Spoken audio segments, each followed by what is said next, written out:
Online marketplaces can feel like this incredible digital treasure hunt. But sometimes, for some people, they turn into a trap. So today, we're going to break down three true, absolutely terrifying stories from the dark side of Craigslist.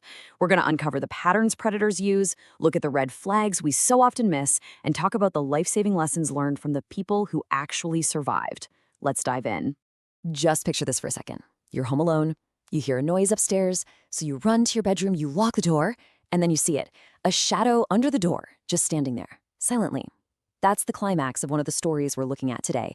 But the horror, it all started with a simple online ad. You have to think of platforms like Craigslist as a modern frontier, right? It's this huge, mostly unregulated space where you can find pretty much anything with just a few clicks. But with all that freedom comes risk. Opportunity and danger are literally two sides of the same coin, and it is not always easy to tell which side you're looking at. One of our narrators just hit the nail on the head with this. Back in the early days of the internet, there were way fewer safeguards. We had this culture of, unguarded trust. We just hadn't learned to be skeptical yet. You saw a good deal, and your first instinct was to just believe it was real. So every single one of these dangerous encounters we're digging into started with a really tempting lure, an offer that was so good it felt like the perfect solution to a really urgent problem. See, predators don't just find victims. They create the perfect bait to draw them in. Let's look at the three hooks. We've got free lodging, a super convenient house cleaner, and a sofa that's just ridiculously cheap. So first up, an ad for free lodging. For the 21-year-old narrator, who just dropped out of college and wasn't really on speaking terms with her family, this was way more than just a room. This was a shot at independence, and all it would cost was a little housekeeping.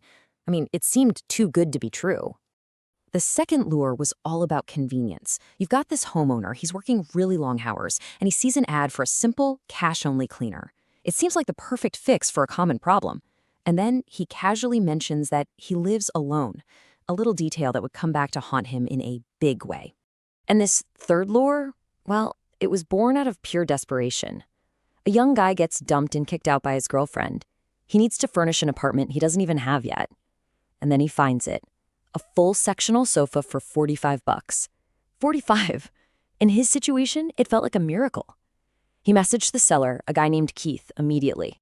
Okay, so the bait is set, but what happens next is absolutely crucial. In each one of these stories, there were these small, unsettling details, these little red flags that the victim's rational mind just decided to explain away. This is that stage where your gut starts whispering, but your desire for the deal to be real is just shouting it down. When you see all the red flags from these three stories listed together like this, a really disturbing pattern starts to emerge. Unmentioned cameras, strange creaks in the floorboards, a seller who has a sudden, bizarre mood swing, a phone number that's disconnected. If you take them one by one, you might just dismiss them. But together, they paint a terrifying picture. And that's the big question, isn't it? Why do we ignore that feeling in our gut? So often, it comes down to wishful thinking. We want the free lodging to be our big escape. We need that $45 sofa to be real. We get so focused on the prize that we actively push down that part of our brain that's screaming at us that something is deeply, deeply wrong. And this just brilliantly illustrates that dangerous game of self-deception we play. The excuse is, oh, it's just an old house making noise. The truth? Someone else was secretly living there. The excuse? He was just joking when he asked me to clean in my underwear. The truth? He was testing your boundaries to see what he could get away with. Look, these narrators weren't stupid. They were just overriding their own survival instincts. Okay, so this is the point of no return. This is that heart-stopping moment where all the excuses run out, the whole illusion just shatters, and the victims are slammed face-to-face with the terrifying reality of their situation. In our first story, the truth comes from this completely unexpected warning. The nanny, who was there before our narrator, finds her and tells her the horrifying secret. The homeowner, Jackson, he doesn't have a job. He never leaves for work. He just pretends to leave, and then he hides somewhere inside the house, just watching. In the second story, the homeowner is being plagued by strange noises and food going missing, so he decides to flip the script and become the predator's predator. He goes through his whole morning routine, he drives away like he's going to work, but then he circles back, parks down the street, and slips in through the back door to wait. And the person who unlocks his front door isn't the cleaner he hired. No, it's a different woman entirely. A total stranger who lets herself in, grabs a drink from his fridge, and then just stares at his family photos with what he described as a hateful look on her face. And in that third story, the escalation is just terrifyingly fast. At 9 p.m. sharp, he arrives at this dark, rundown house. 2 minutes later, he realizes the seller's phone is disconnected. Just 1 minute after that, the seller, Keith, literally emerges from the bushes. And by 9:05 p.m., just 5 minutes after he got there, he's been shoved through the back door and ambushed by 2 other men who were hiding in the dark. That one word, now. That was the signal. That was the moment the friendly, maybe a little strange, seller's mask came off completely, and it revealed the violent trap that had been set up from the very beginning. It was never, ever about the sofa.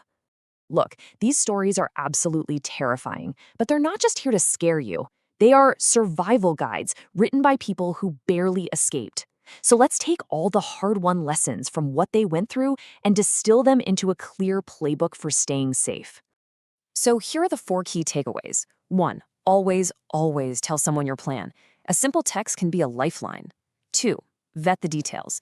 A disconnected phone number or a last-minute change of plans to some dark, desolate location, that is a massive red flag.